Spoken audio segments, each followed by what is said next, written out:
নমস্কার। বহু প্রতীক্ষিত বার্ধক্য ভাতার ফর্ম অবশেষে প্রকাশিত হলো। আজ থেকে জনকল্যাণ শিবিরের বিভিন্ন ক্যাম্পে এই ফর্মটি দেওয়া হয়েছে। এর আগে বার্ধক্য ভাতা নিয়ে আমি একটি ভিডিও করেছিলাম। সেখানে যে ফর্মটি দেওয়া ছিল সেই ফর্মটি শুধুমাত্র তপশিলি বন্ধু মানে এসসি এবং জয় জোহার মানে এসটি, মানে এসসি এবং এসটি বয়স্ক মানুষ যদি থাকেন তাদেরকেই শুধুমাত্র পেনশন দেওয়ার কথা বলা হয়েছিল। এখানে জেনারেল কাস্ট অথবা ওবিসি ক্যান্ডিডেট যারা আছেন আর কি, যারা বয়স্ক মানুষ আছেন মানে যারা 60 বছরের ঊর্ধ্বে বয়স, তাদের কিন্তু কোনো কথা উল্লেখ থাকেনি। কিন্তু এখন এই ফর্মটি প্রকাশিত হয়ে গেছে। যে সমস্ত মানুষরা তাদের বয়সের 60 বছর অতিক্রম করে ফেলেছেন তারা কিন্তু এই ফর্মটি ফিল আপ করে বার্ধক্য ভাতার জন্য আবেদন করতে পারবেন। এবার এই ফর্ম আপনারা কি করে ফিল আপ করবেন? এটা হচ্ছে 4 পাতার একটি ফর্ম। প্রত্যেক পাতাই আপনাকে ফিল আপ করতে হবে যে তা নয়, শেষের দুটো পাতা সেরকম ফিল আপ করার কিছু ব্যাপার নেই। প্রথম পাতায় চলে আসছি। এখানে ফর্মের ওপরেই কি লেখা আছে দেখুন, government of West Bengal social welfare pension scheme application form. ঠিক তার নিচে লেখা আছে এই ফর্ম আপনাকে ইংরাজিতে ক্যাপিটাল লেটারে আপনাকে ফিল আপ করতে হবে। স্মল লেটারে লিখলে কিন্তু হবে না, প্রতিটা কথা যেন ক্যাপিটাল লেটারে লেখা হয়। আর এখানে বলা হয়েছে স্টার মার্ক দেওয়া অংশগুলো ম্যান্ডেটারি, মানে অবশ্যই ফিল আপ করতে হবে। ফর্মের ওপরের দিকে ফটো পেস্ট করার একটি জায়গা আছে। এখানে যিনি আবেদনকারী আছেন তার একটি পাসপোর্ট সাইজ ফটো পেস্ট করতে হবে। একটু নিচের দিকে চলে আসছি। প্রথমে বলা হয়েছে পার্সোনাল ডিটেল। এখানে যিনি অ্যাপ্লিক্যান্ট মানে আবেদনকারী আছেন তার ফার্স্ট নেম, মিডিল নেম এবং লাস্ট নেম লিখতে হবে। যদি আবেদনকারীর মিডিল নেম না থাকে তাহলে ঘরটা ফাঁকা রাখতে হবে, কিছু লিখতে হবে না। প্রত্যেক ঘরে একটা একটা করে অক্ষর লিখতে হবে। তারপর সিলেক্ট করতে হবে জেন্ডার। যিনি আবেদনকারী তিনি মেল না ফিমেল না অন্যান্য ক্যাটাগরি, সেটা এখান থেকে সিলেক্ট করতে হবে। সিলেক্ট বলতে কি, যদি মেল হয় মেলের পাশে এরকম টিক মার্ক দেবেন, ফিমেল হলে ফিমেলের পাশে এরকম টিক মার্ক দেবেন। তারপর দিতে হবে ডেট অফ বার্থ। আপনার সঠিক যে ডেট অফ বার্থটা আছে, যে অনুযায়ী আপনি 60 বছর বয়স হয়েছে দেখাচ্ছেন, সেই ডেট অফ বার্থটা এই ঘরে বসিয়ে দেবেন। তারপর 1 জানুয়ারি 2026 অনুযায়ী আপনার কত বয়স, ঠিক আছে, এই বয়সটা এখানে আপনাকে বসাতে হবে। যদি দেখা যায় আপনার 1 জানুয়ারি 2026 অনুযায়ী বয়স হচ্ছে 61 বছর, তাহলে এখানে 61 বসিয়ে দেবেন। সব কিছুই কিন্তু ইংরেজিতে ফিল আপ করবেন ক্যাপিটাল লেটারে। তারপর যিনি আবেদনকারী আছেন তার বাবার নাম এবং মায়ের নাম বসাতে হবে। একই রকমভাবে ফার্স্ট নেম, মিডিল নেম এবং লাস্ট নেম বসিয়ে দেবেন। মিডিল নেম যদি না থাকে বসানোর দরকার নেই। প্রতিটা ঘরে একটা একটা করে কথা লিখতে হবে। যেমন ধরুন কারুর নাম হয়তো সুমিত দাস, সেক্ষেত্রে এখানে এই ঘরের মধ্যে সুমিত SUMIT এরকম করে সুমিত এইভাবে কথাটা লিখবেন। তারপর আছে কাস্ট, এটা জেনারেল, SC ST আদার্স প্রত্যেকেই ফিল আপ করতে পারবেন। যদি জেনারেল হন জেনারেলের ওপরে টিক মার্ক দেবেন। তারপর জিজ্ঞেস করা হচ্ছে আপনার বৈবাহিক অবস্থা, আপনি বিবাহিত না অবিবাহিত। যদি বিবাহিত হয়ে থাকেন তাহলে ম্যারিড করবেন, ম্যারিডের ওপরে টিক মার্ক দেবেন। অবিবাহিত হলে আনম্যারিডের ওপর টিক মার্ক দেবেন। যদি আপনি বিধবা হয়ে থাকেন তাহলে উইডো এই ঘরে টিক মার্ক দেবেন। যদি আপনার স্ত্রী মারা গিয়ে থাকে, কোনো পুরুষ যদি আবেদন করে তার স্ত্রী হয়তো মারা গেছে, তাহলে উইডোয়ার এই ঘরটায় টিক মার্ক দিতে হবে। আর যদি স্বামী স্ত্রী পৃথক থাকে তাহলে সেপারেট এই ঘরটায় টিক মার্ক দিতে হবে। তারপর বলা হচ্ছে স্পাউস নেম ইফ অ্যাপ্লিকেবল। যদি কেউ বিবাহিত হয়ে থাকেন, কোনো পুরুষ হলে তিনি তার স্ত্রীর নামটা এ ঘরে লিখবেন, আর কোনো মহিলা হলে তিনি তার স্বামীর নামটা ফার্স্ট নেম, মিডিল নেম এবং লাস্ট নেম এই আকারে লিখবেন। তারপর বলা হয়েছে মান্থলি ফ্যামিলি ইনকাম, আপনার প্রতি মাসেই ইনকাম কত সেই ইনকামটা এ ঘরে বসাতে হবে। এটাও স্টার মার্ক দেওয়া আছে, তাই এটাও আপনাকে ফিল করতে হবে। তারপর আছে পার্সোনাল আইডেন্টিফিকেশন নাম্বার। এখানে আপনার আধার নাম্বার এবং ভোটার কার্ড নাম্বারটা দিতে হবে। আধার নাম্বারের ঘরের পাশে যে বক্সগুলো করা আছে এখানে আধার নাম্বারটা বসিয়ে দেবেন, এবং এপিক নাম্বারের পাশে যে বক্সটা করা আছে সেখানে আপনার ভোটার কার্ড নাম্বারটা বসিয়ে দেবেন।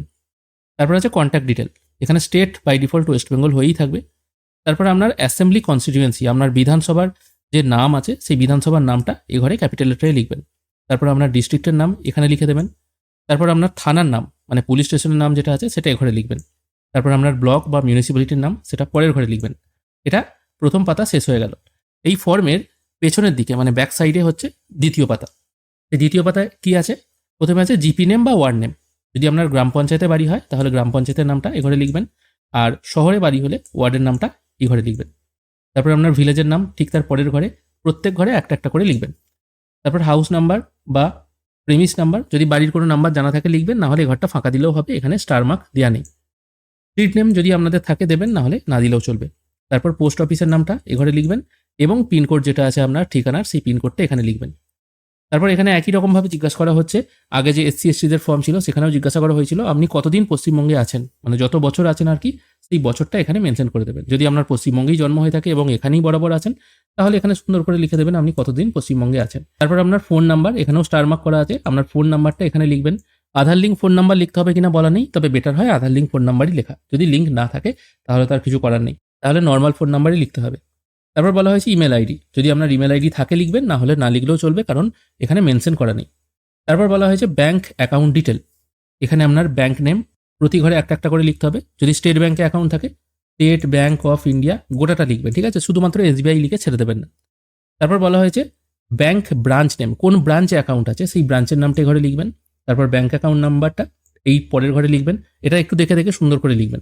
তারপর ব্যাংকের আইএফএসসি কোড যেটা আছে সেই কোডটা এখানে বসিয়ে দেবেন। এটা ব্যাংক ডিটেল হয়ে গেল। এবার এখানে অনেকের প্রশ্ন থাকতে পারে, এটা ডিবিটি লিঙ্ক ব্যাংক অ্যাকাউন্টটাই কি দেবো? হ্যাঁ, এটাই দেওয়াটাই ভালো হয়। যদিও এখানে মেনশন করা নেই, এখানে বলাও নেই যে কিভাবে টাকাটা দেবে, তবে যেহেতু এই সরকারের আমলে সবকিছু ডিবিটির মাধ্যমেই দেওয়া হবে বলা হয়েছে, সেই জন্য ডিবিটি লিঙ্ক ব্যাংক অ্যাকাউন্টটাই এখানে দেওয়ার চেষ্টা করবেন।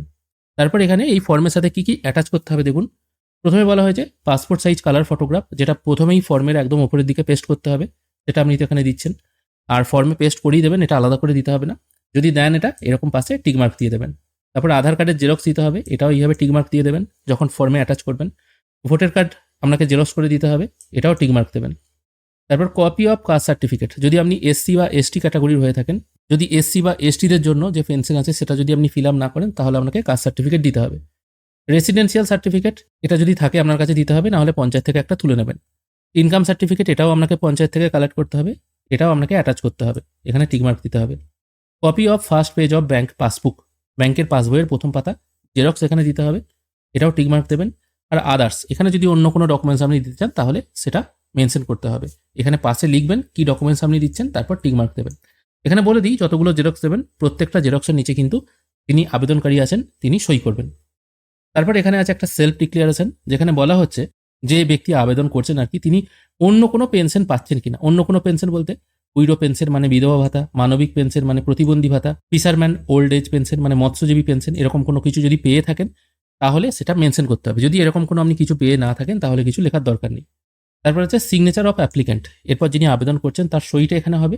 যদি তিনি সই করতে না পারেন তাহলে টিপছাপটা এখানে দিয়ে দেবেন। তারপর যেদিন ফর্ম জমা করছেন সেই ডেটটা এখানে বসিয়ে দেবেন। প্রথম পাতা দ্বিতীয় পাতা কমপ্লিট। এরপর চলে আসছি তৃতীয় পাতা। এখানে দেখুন লেখা আছে ফর অফিস ইউজ অনলি।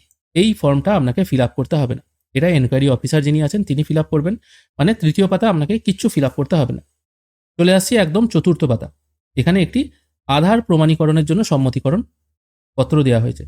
এখানে কি করতে হবে, এখানে শুধু আবেদনকারীর নাম লিখতে হবে। এখানে আমি আধার নাম্বার, এখানে আধার নাম্বার দিয়ে যিনি আবেদন করছেন সেই ব্যক্তির আধার নাম্বারটা এখানে পুট করতে হবে, এবং পুট করার পর এখানে আর কিছু লিখতে হবে না, এখানে আবেদনকারীর নামটা লিখতে হবে। এখানে কি লেখা হচ্ছে এখানে এবং কেন এই আধার নাম্বারটা দিতে হবে, এখানে দেখুন বলা হচ্ছে আপনি পশ্চিমবঙ্গ সরকারকে আপনার আধার নাম্বার, নাম, আঙুলের ছাপ এগুলো ব্যবহার করার সম্মতি দিচ্ছেন। মানে আপনি যখন ফর্ম জমা দিয়ে দেবেন, আপনার ফর্ম যখন এন্ট্রি করা হবে তখন আধারের ডেটাবেস থেকে আপনার সমস্ত কিছু তথ্যগুলো যাচাই করা হবে। এবার আপনি এখানে যাচাই করতে তাদের দিচ্ছেন, কারণ আপনি বার্ধক্য ভাতা অ্যাপ্লাই করছেন, সেইটা প্রমাণীকরণের জন্য তারা ব্যবহার করবে এবং এটার আপনি অনুমতি দিচ্ছেন। কিন্তু আপনার কোনো কিছু তথ্য সংরক্ষণ করা হবে না বা কাউকে দেওয়া হবে না, এটা আপনাকে দিতে হবে। মানে আপনি সম্মতি দিলেই তবেই কিন্তু তারা আপনার আধার ব্যবহার করবে। তাহলে এখানে শুধুমাত্র আপনার আধার নাম্বার বসাতে হবে আর এখানে আপনার নামটা দিতে হবে। যদি আপনি নাম লিখতে না পারেন তাহলে এখানে টিপছাপ দিলেই হবে।